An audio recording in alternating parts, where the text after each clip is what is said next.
Alors, salut tout le monde, un bref communiqué au sujet de la fermeture de Radio-Québec par YouTube et Facebook cette semaine.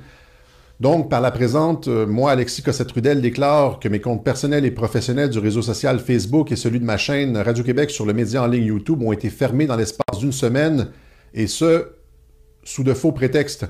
Je n'ai jamais fait d'incitation à la haine ni tenu de propos diffamatoires, et surtout, je n'ai jamais opéré de campagne de désinformation sur la COVID-19. À tout moment, lors de mes webjournaux, je me suis appuyé sur des avis d'experts et des publications scientifiques. Soulignons que Radio-Québec n'est pas le seul média attaqué pour ses prises de position sur la COVID-19 et que le point de vue défendu par Radio-Québec est largement représenté sur les plateaux de télévision ailleurs, en France et aux États-Unis notamment. Ma chaîne Radio-Québec sur YouTube comptait à elle seule plus de 125 000 abonnés. Ajoutant à cela un autre 125 000 abonnés sur mes deux comptes Facebook et nous parlons alors d'une censure touchant au moins 250 000 personnes.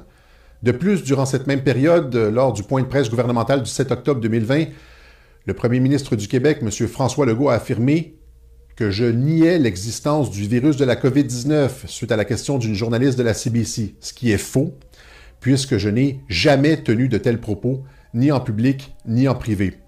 Les propos que le premier ministre Legault a tenus à mon égard lors de son point de presse du 7 octobre étaient donc diffamatoires et constituaient une atteinte à ma réputation.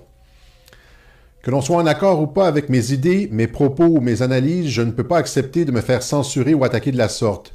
Je n'ai par ailleurs reçu aucun soutien de la part des médias traditionnels dans cette affaire touchant la liberté d'expression. Cette atteinte à ma liberté d'expression est extrêmement grave dans une démocratie comme le Canada. Avons-nous basculé dans une dictature prônant la pensée unique et l'absence de débat public? Ces mêmes médias devraient s'interroger sur leur impartialité. Malgré la censure injustifiée dont j'ai fait l'objet de la part de Facebook et YouTube, je continuerai de communiquer mes analyses et mes points de vue au grand public. À cet effet, j'invite la population à me rejoindre sur les réseaux Twitter, Vimeo surtout, et aussi VK. Merci.